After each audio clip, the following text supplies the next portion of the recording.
Hello everyone and welcome back to a new video. So आज हम बात करने वाले हैं एक्सपोनेंशियल फोरियर सीरीज़ के एक क्वेश्चन के बारे में।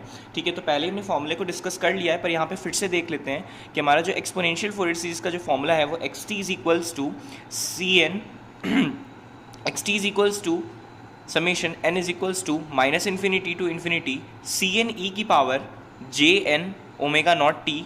ये हमारा फॉर्मूला होता है for n exponential Fourier series, जिसमें हम लोग सी एन कैसे निकालते हैं। तो c n is equals to 1/t integration t की जो भी लिमिट है ना, सी एक्स टी ई की power minus J N omega not T D T.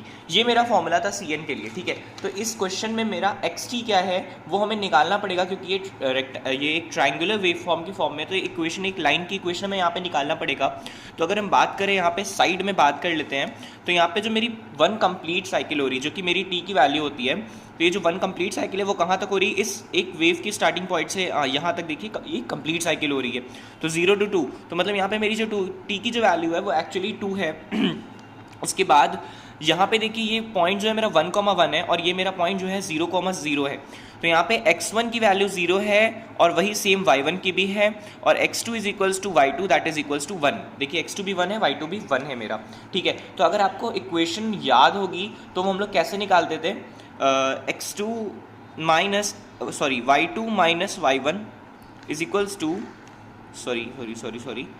y minus y1 is equals to y2 minus y1 upon x2 minus x1 into x minus x1।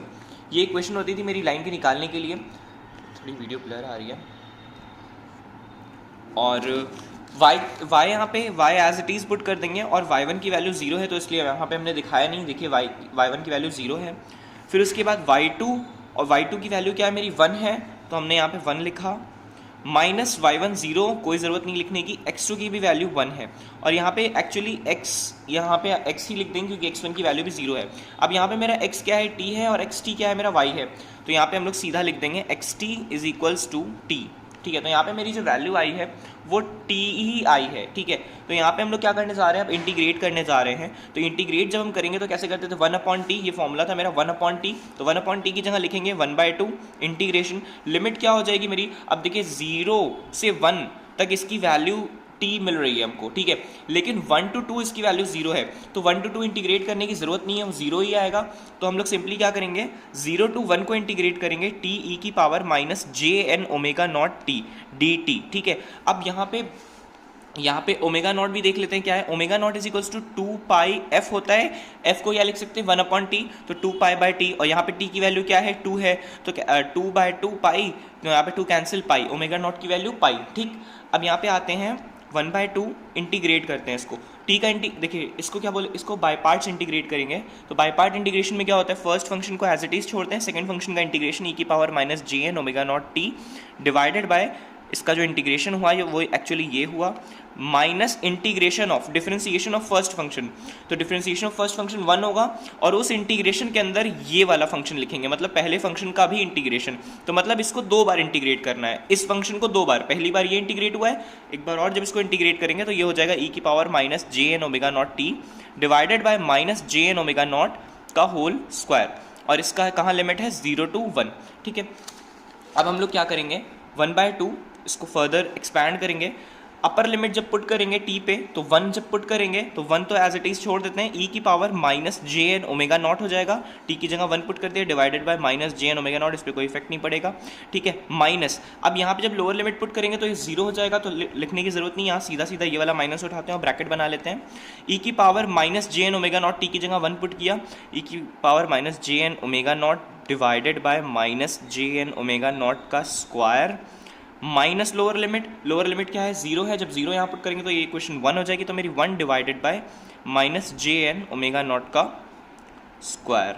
ठीक है, अब देखिए, अब यहाँ पे क्या करना है, हम यहाँ पे अगर ओमेगा नॉट की जगह पे वैल्यू पुट कर दे तो थोड़ा सा दिखने में सिंपलर सा हो जाएगा क्वेश्चन।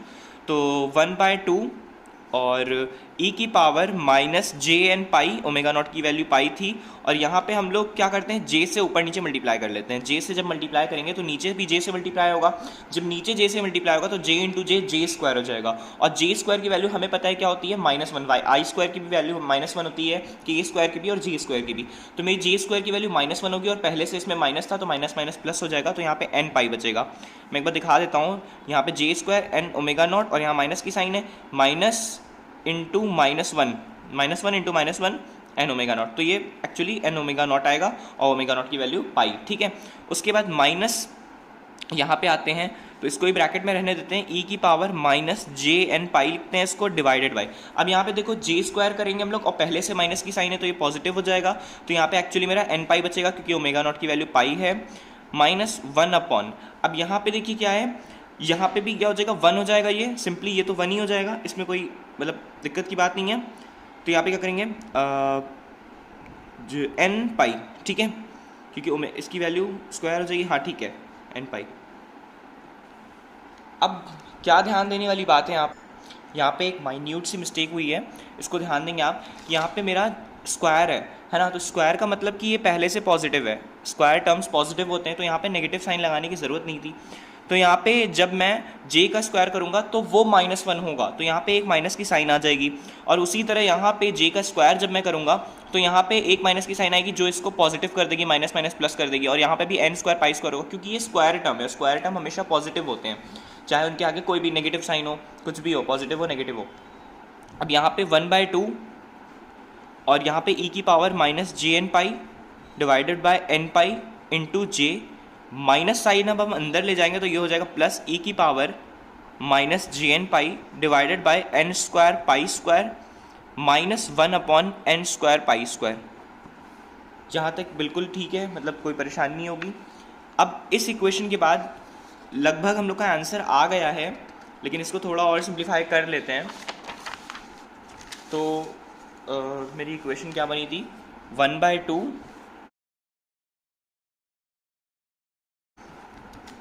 ई की power minus J n dot j divided by n pi plus 1 upon n square pi square, bracket में लिख लेते हैं ई की पावर माइनस जे एन पाई -1। ठीक है, अब यहाँ पे देखते हैं ई की पावर माइनस जे एन पाई को हम लोग क्या लिख सकते हैं, ई की पावर माइनस जे एन पाई को हम लोग cause an pi plus J sign N पाई लिख सकते हैं, है ना।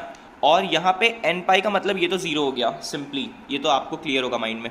अब कॉज एन पाई क्या होता है, आप कॉज एन पाई देखिए 2 वैल्यू देता है, अगर एन इवन है तो 1 देगा, और अगर ऑड है तो -1 देगा।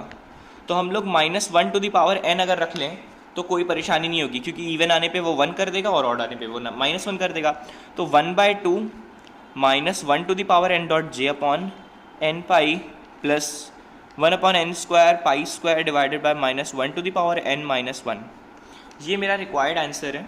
Cn की वैल्यू है ये मेरी, ये आप फिर उस समीशन वाली में रखेंगे, Cn = 1/2, ये पूरी वैल्यू आप लिख लेंगे, Cn की है, और फिर इस इक्वेशन में आप इसको रख देंगे xt summation n = -∞ to ∞ Cn e की power j n omega naught t, यहाँ पे आप Cn को रख देंगे। Thank you so much for watching, thank you so much for